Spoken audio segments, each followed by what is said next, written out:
If you are feeling well, cherish that feeling, because this story will test every nerve. On May 5th, 2026, 7 people aboard a luxury month-long cruise were suspected of having hantavirus.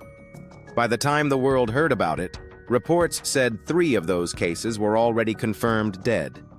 A dream vacation that cost between $16,000 and $25,000 suddenly turned into a floating nightmare.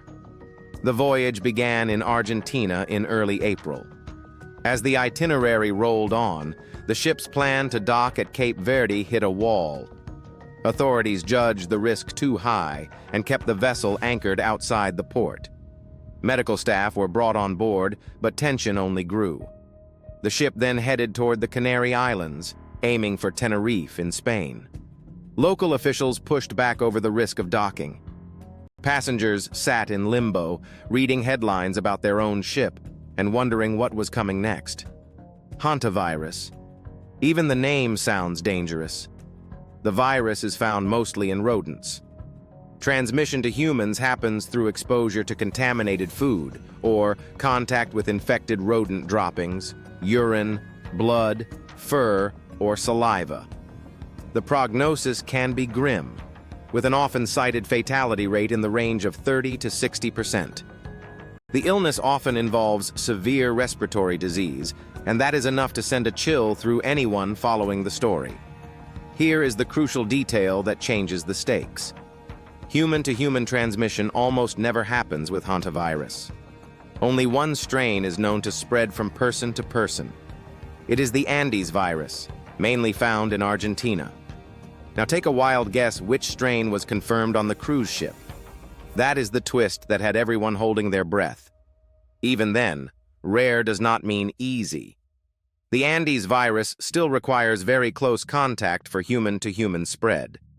That means direct physical contact, long periods together in enclosed spaces, or sharing bodily fluids. Casual encounters are not the risk profile here.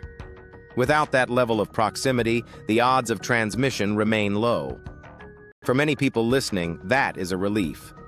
For anyone trapped in tight quarters on a ship, it is a warning to take seriously. Reports circulating among passengers suggested an incubation period of something like 45 days. Combine that timeline with the uncertainty of who might have been exposed, and you have a recipe for fear. Not panic, but real, heavy fear. Especially when memories of the recent pandemic are still fresh and everyone is allergic to the phrase Lockdown 2.0. In the middle of this, a passenger spoke out from their cabin, describing the reality on board. The message was simple. These are not headlines. These are people with families and lives waiting at home. The emotional punch landed.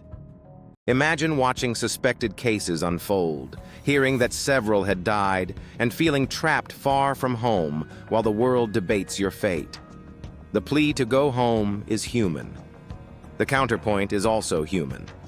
Going home too soon risks bringing a deadly virus back to family and community. Health protection and compassion have to coexist. Even commenters begging passengers to stay on the ship had a point, followed by a tough question. Is a cruise ship really a safe, long-term quarantine solution with proper sterile isolation and monitoring? That is not what cruise ships were built for. Complicating everything, some passengers had already disembarked before anyone knew hantavirus was involved. Roughly 32 people left at Saint Helena in late April, the same remote island where Napoleon was once exiled. At that point, symptoms looked like the usual travel bugs that roll through cruises and conventions. No one could have known what would be confirmed later. Afterward, health organizations moved to monitor those travelers and their close contacts for potential symptoms. Social media did what social media does. Jokes popped up about people catching something mysterious and sprinting to the nearest airport. Memes imagined building a whole new society on the ship just to keep everyone safe.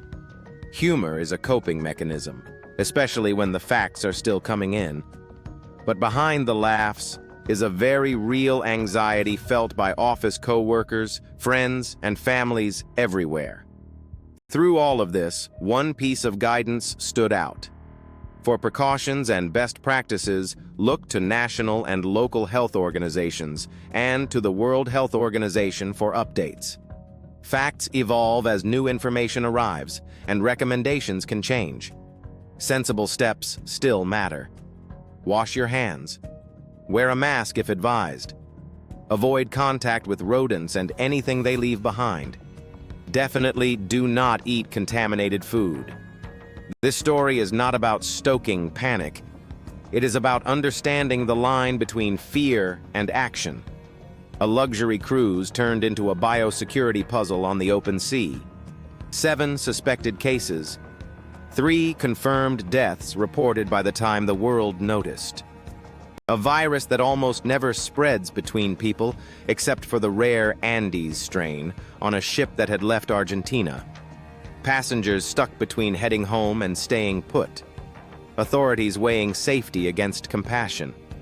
Maybe the best outcome is that this entire scare fades into nothing more than a cautionary tale about rodent exposure and close quarters.